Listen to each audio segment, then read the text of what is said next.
In this video, I'll show you how to write a script for a YouTube video that increases YouTube watch time, drives more viewer engagement, maximizes the value for your audience, and helps you make videos faster. It's a super simple YouTube video script template that we use here at Primal Video on every video. So you'll learn how to make YouTube videos using the exact same scripting process that I use. Plus, once we've covered how you can use the template, I'm going to share with you an incredibly simple secret sauce that you can use in combination to dramatically improve your watch time on your videos. Now, as we're getting into this, there's one really important thing that I want you to remember when you are scripting out and structuring out your videos, and that is to remember the viewer. There is a real live person on the other end of your videos consuming them, so you want to make sure that you're packing in as much value for them as possible, that you're keeping them in mind, that you're not dragging your video out unnecessarily to try and make a longer video to increase watch time. No. Make your videos as long as they need to be and no longer.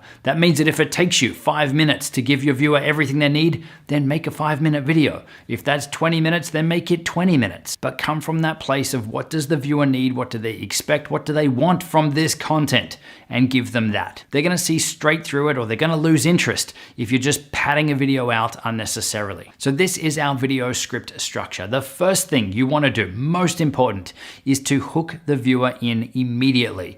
Don't worry about introducing yourself and who you are and about your channel or asking them to subscribe or any of that stuff.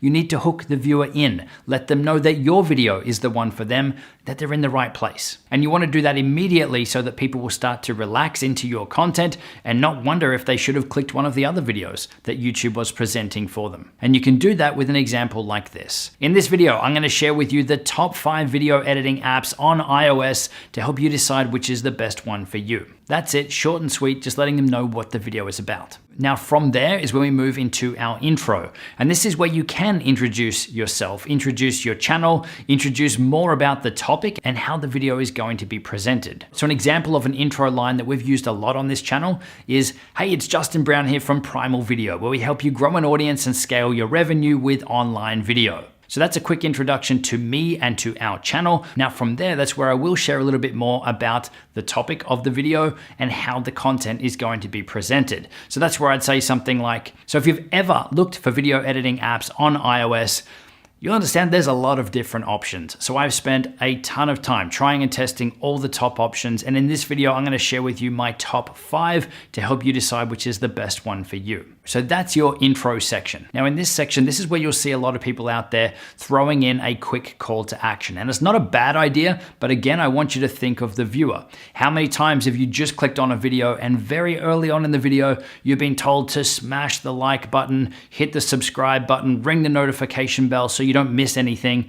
But the problem with that is that you haven't built up enough value for the viewer. That why would they subscribe at that point? If they've never heard of you before, they haven't even got to the content piece, the meat of the video, where that's where they'll decide if it's a good video or not. That's really where they're gonna wanna subscribe if it's a fit for them. So I'm not saying don't do this, but I'm saying experiment to see what works for you. For us, we don't have a call to action very early on in our videos anymore. But if you are gonna have one, what did work well was asking for a thumbs up. It is a lower commitment. Instead of getting someone to hit the subscribe button and ring the notification bell, you could ask for something that's lower commitment, like, if you're finding value in this video, give it a thumbs up. It really makes a huge difference. It does really make a huge difference, and it's a low commitment from their end as well. But it still sends a positive indicator to YouTube that they liked your content, that they interacted with it. So whether they subscribe or not, they're gonna be more likely to see more of your videos on the platform later. Now this is where as well, something that we are experimenting with right now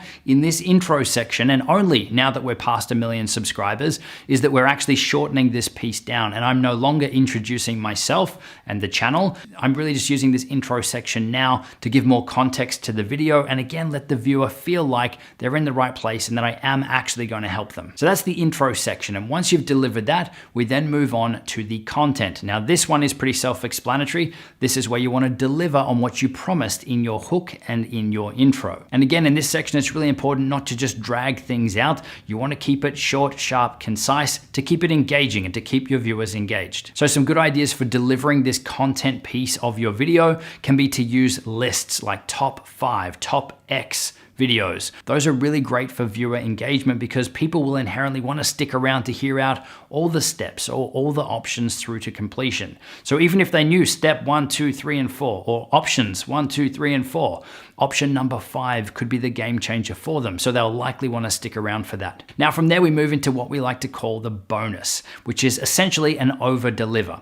Based on the title, the topic of the video, you know what your viewers are there for. What else can you give them in this bonus section that you know they're going to be interested in, that you know that they'll want to stick around to receive? So in the case of our video editing apps on iOS example that I'm sharing here, I would usually share some video editing tips that are going to be useful for anyone, no matter which app they end up choosing. But what you want to do here is tease out that bonus a little earlier in the video. So where I like to do that is at the end of the intro section, just before we move into the content. And I'll say something like, make sure you stick around to the end because I'm also going to share with you my top video editing tips to help you edit faster in any iOS app, or something similar like that. So they know that then after the content piece, there's something else to stick around. So then after we've delivered that content section, then that's when we're going to deliver that bonus. So I would say something like, earlier in the video, I said I'm going to share with you my top video editing tips to help you edit faster in any iOS app. So tip number 1 is, and I would share some amazing tip to help them. So again, this piece is so powerful because it's coming from that place of adding value.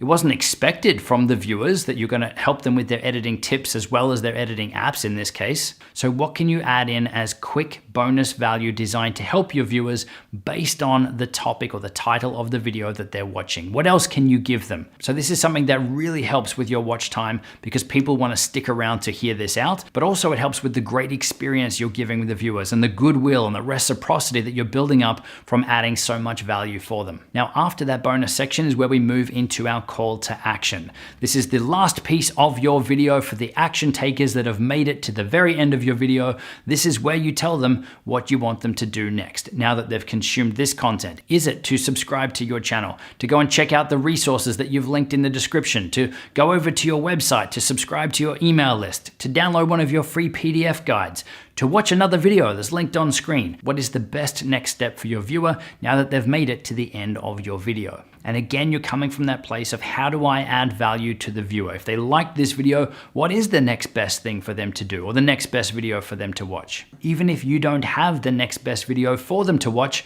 then link them to another channel that does. It's obviously got to be a good video that you're linking them to, but this can help your channel grow because you're creating these ties between your video and another video, and YouTube's gonna see that if people do make it to the end of your video, they click on what you've recommended, they go over and watch another video, that YouTube's gonna see that the audience is similar. So it could be that your video might start to show up off the back of their videos and vice versa. It's more information that you're providing YouTube about the types of content that your channel is producing, but also the types of audience that would like it. Now, earlier in the video, I said I'd also share with you the incredibly simple secret sauce that you can use in combination with this template to dramatically improve your watch time on your videos. And what this is opening loops. And I've actually been doing it throughout this video as well. So an open loop is essentially a statement or a promise, or when you're teasing something out that's going to happen a little later. So we're opening that loop. We're saying something is going to happen.